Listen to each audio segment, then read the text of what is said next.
Today I am replacing the broken broiler element on my Miele model H398B2 oven. This oven is more than 10 years old. The middle part of the element was deformed and starting to have these weird spots, and the oven wasn't heating very quickly. Additional damage happened when I removed the element. It's pretty easy to take the element out. You need to disconnect some screws that go through here. There are blade spade connectors here. The very tricky part, and I couldn't find anything online about this, was the center piece of this broiler element holds the temperature probe. And that probe,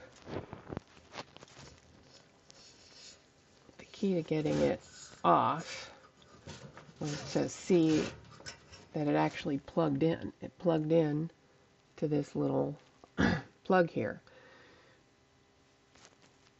This latch needed to be held up, and then I could remove the plug from the temperature probe.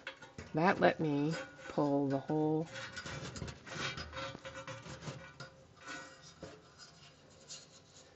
broiler piece out. Then I rotated, this goes on to this center piece. I rotated it to disconnect some internal latches, and then this thing just pulls off. So I'm going to transfer this to my new element that I have and reconnect all the pieces, and I should be done. I only had to take the door off and to get access. Once again, this is replacing the broiler element on a Miele convection oven, and this temperature, getting the temperature probe out of that center piece really meant pulling this latch up so that the plug could be disconnected.